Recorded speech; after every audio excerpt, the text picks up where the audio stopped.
전략 플러스 시간입니다. 앰플리파 ETF 한동훈 상무 연결되어 있습니다. 안녕하십니까? 네, 안녕하십니까. 앰플리파이 TF 한동훈입니다.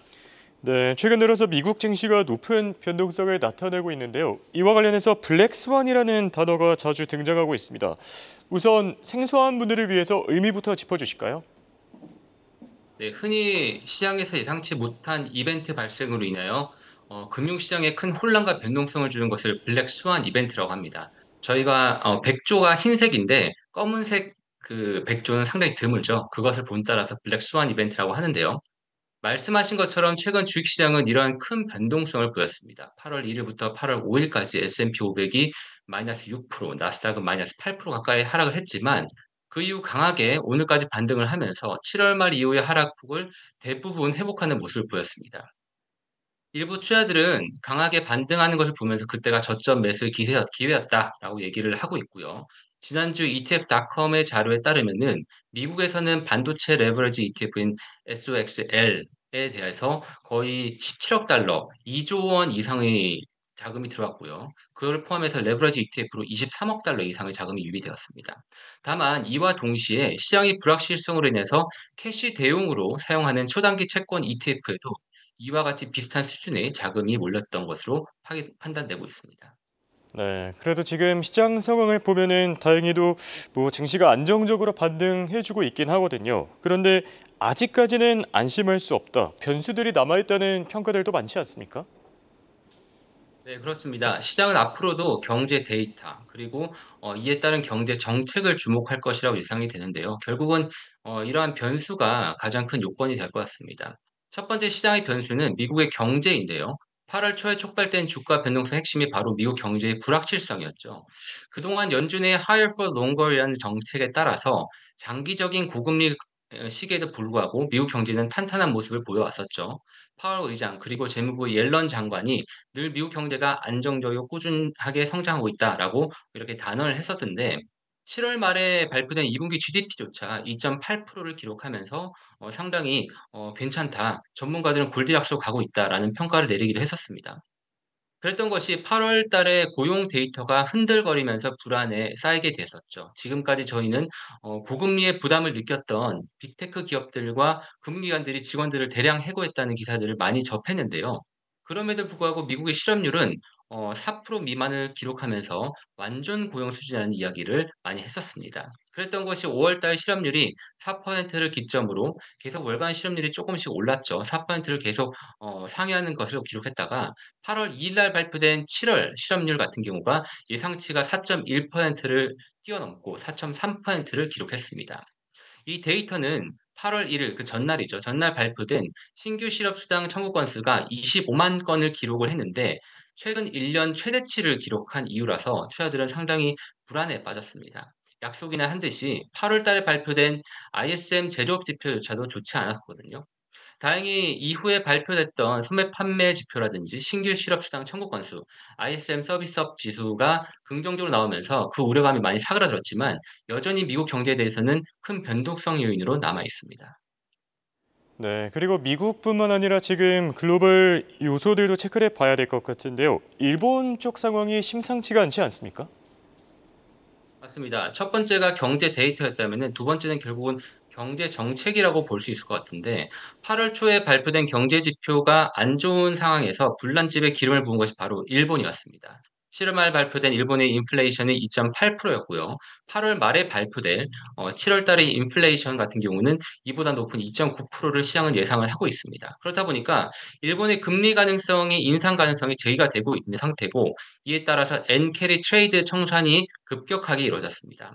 그동안의 제로 금리로 인해서 엔화를 이제 제로 금리로 빌려서 해외 자산에 수익을 냈었던 투자들이 일본이 금리 인상 시 발생하는 이자 부담감과 이런 손실들로 인해서 기존의 투자를 청산하는 것이었죠. 그 이후에 일본의 고위 관료가 일본이 금리 인상 가능성은 당분간 없을 것이다라고 하면서 시장은 진정이 되었었는데요. 결국은 8월 현재 미국의 경제에 대한 우려감이 증폭되면서 페드의 9월 18일 날 있을 FOMC 회의에서는 금리 인하는 이미 당연시되었습니다. 당연시되고 있는데 이제는 결국은 금리 인하 여부의 문제가 아니라 몇 bp 인하할 것이냐가 문제가 되고 있습니다.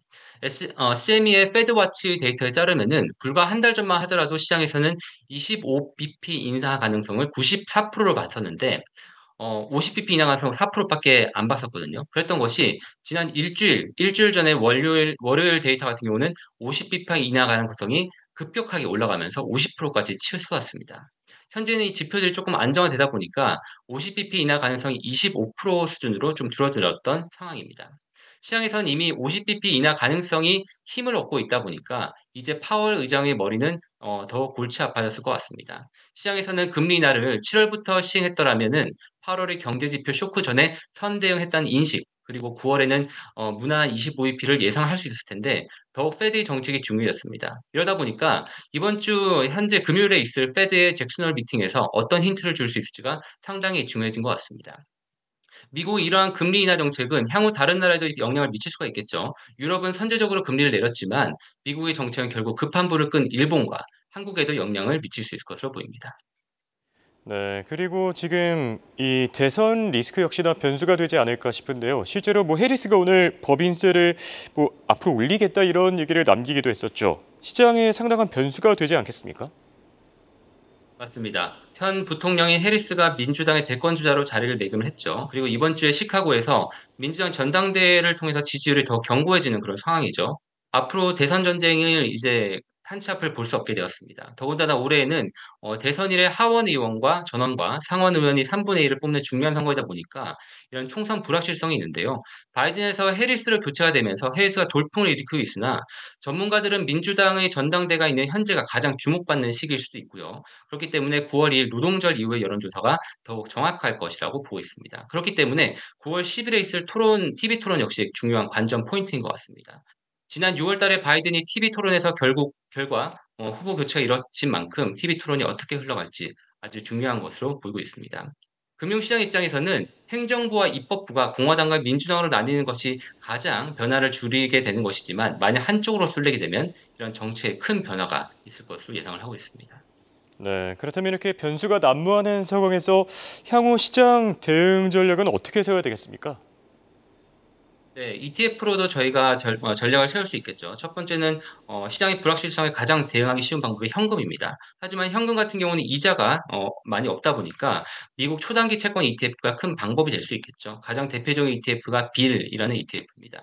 두 번째로 적극적으로 변동성 시장에 트레이딩을 하시는 분들 같은 경우는 S&P 변동성 지수인 빅스 선물 지수를 추종하는 ETF는 VIXY가 있겠지만 이 빅스 변동성 지수의 변동성 자체가 어마어마합니다. 최근 한 달 성과가 33%였거든요. 하지만 8월 첫 주에 시장 급락 시에 50% 올랐다가 그 이후 시장이 안정화되면서 다시 50% 폭락을 했으니까 특별히 유의하셔야 되는 이러한 상품일 수 있겠습니다.